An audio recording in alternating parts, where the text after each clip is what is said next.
Hey there, welcome to Concept Hunter. Today we're going to talk about trigger runners, and by Efren Studios and by Inspector Geek. And we're going to skip the story that's just going to pop up because we want to focus on the mechanics. And this game has cool mechanics, but for some reason kind of goes all over the place and really doesn't feel coherent like a actual game. It feels like you kind of tried to do all kinds of things and none of them really panned out properly. But the core of it is a runner that I really like that mechanic. It's a little bit interesting. I generally like mechanics where you just shoot and there's tons of stuff coming at you. This tries to do it very specifically. So let's actually just get ahead of it and ignore the story again and just get started with mission 1-1. So I'm actually this guy who's running and I can't move him in any way other than jumping. And you notice that I go up a hill so it's slower, and you go down the hill and there's gonna be stuff starting to come at me. But know that I just got stuck. I just got stuck here, but I didn't die or anything. I just paused, and then he automatically actually just jumped ahead.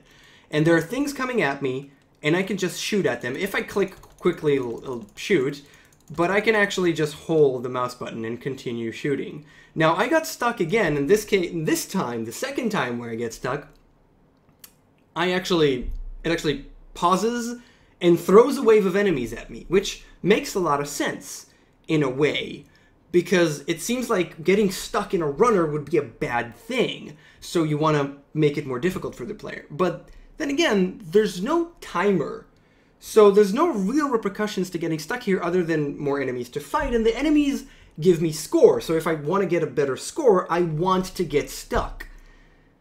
That's how it seems in any case, and that's very counterintuitive. I want to get stuck because I want a better score, even though getting stuck in a runner is usually a bad thing. And here it doesn't continue on its own, it just tells me and waits for me to press space in order to actually jump. And note that I can actually jump. So I actually want to die here. I'm going to wait for a pitfall and die. And we're going to do this again and not get stuck. And by the way, note how long it takes from dying until the mission restarts. It's quite a long time, which is kind of annoying. But, so that's just a side note of another important thing. But here, what I'm going to do is just not get stuck. That slows me down, but is meaningless. And here, I'm just going to jump properly and not get stuck. So I didn't get stuck. Okay, what's the difference? There doesn't seem to be a difference. And here, I actually got a wave of enemies, and now I don't because I didn't get stuck. So, was that better or worse? I'm not entirely sure. There's no timer. And let me tell you, we're going to finish this level in a second. And when we do finish this level, we're going to get all kinds of stats about the level completion. And one of them is score, one of them is precision, but there's no timer. So it seems like it is actually good to stop in order to get a better score. And that's really odd. That's really odd. Now, I can jump, which seems mostly not really a mechanic of dodging or anything like that, and I also have a double jump. It seems like it's only a mechanic to dodge pitfalls, and those pitfalls also seem much more of a threat than the enemies that come at me, especially as I have infinite bullets. You'd think that maybe you could go really two ways. You could go the style of game where you have a ship and you could just shoot infinitely, and then you have upgrades and stuff like that and more difficult enemies.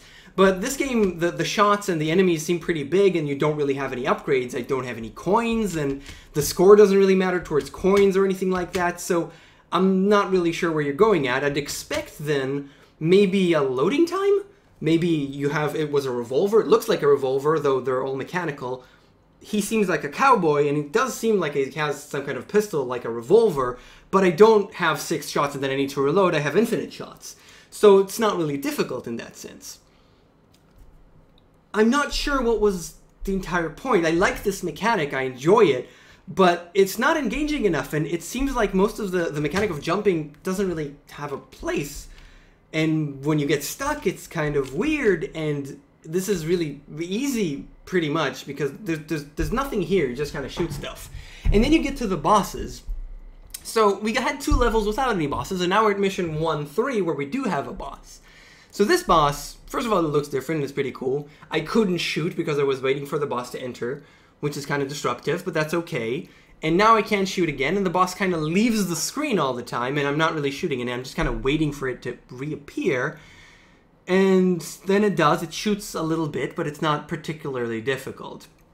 And what actually happened to me the first time, I don't know if it'll happen again, but what happened to me the first time I fought this boss was that this death animation, which is kind of, you know, that's the reward of defeating the boss. You see the death animation, you get score.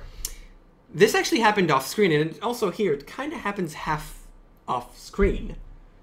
For me, he actually died right there at where my mouse is right now. It died here and went into the death animation outside of the screen. I didn't actually see it.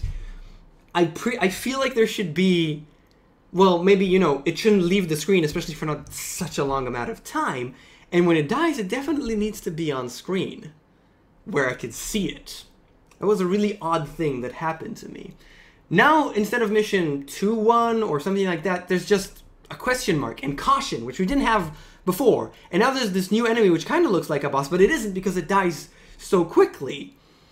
So, okay, this is just another level. It's quite a long gap, but I could jump it as usual, and I just kind of play through this. It's not randomly generated. It seems to be the same level every time. I actually managed to jump on it, so jumping on the enemies also kills them, and then this was just 10 seconds, and suddenly there's danger in another boss. Much shorter than the other levels. Now this boss is where, if it ever okay, there you go, that's the boss. Now I can only start shooting at it.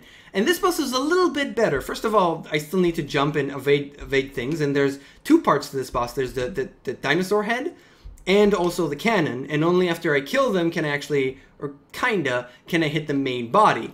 They do regenerate with time, and then I have to kill them again, which is actually fine. But as you can kind of see, this is not a very difficult boss, and it's almost perfect. I kill the cannon, I shoot the boss a little bit, and then God damn it, I died. Then the head immediately comes back, and it's not really difficult. It's interesting mechanic. It's a good mechanic, but it's almost perfect and almost not actually difficult in any way. The difficult part, I'd say, was keeping, you know, shooting at the correct spot, which isn't that difficult, and also jumping above these pitfalls, which again are much more of a threat than any other enemy in the game, including this boss. So what actually happened to me in this boss was also incredibly interesting. I don't know if it'll happen again. I'll try and actually beat it this time, so I'll try and stay focused. And here I actually got hit, which really pushed me back, and now he actually died, which is nice. So the boss is dead. I won. There's still pitfalls though. And what actually happened to me, I fell after killing the boss.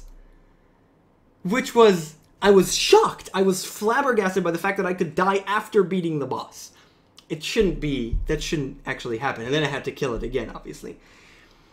So we're gonna stop here. I said a million different things. I like the mechanic, but you have to decide where you actually want to go. Is it Time Crisis? Is it an on-rails shooter where the only thing you have to do is shooting and you have to reload and that's the strategy and that's where the gameplay comes in and is engaging? Or is it more like Ikaruga, more like games where you just shoot through stuff? You have to kind of decide. It feels really all over the place in terms of the levels as well. Everything feels all over the place. The mechanic itself, though, is fun. And sit down, decide what you want to do, make that game, and run with that instead of trying to do all kinds of things all over the place. So this is Trigger Runners. It's by Inspector Geek and Efron Studios. I want to see more. I want you to see refine this and make it a little bit better. Thanks all for watching, and I'll see you guys next time.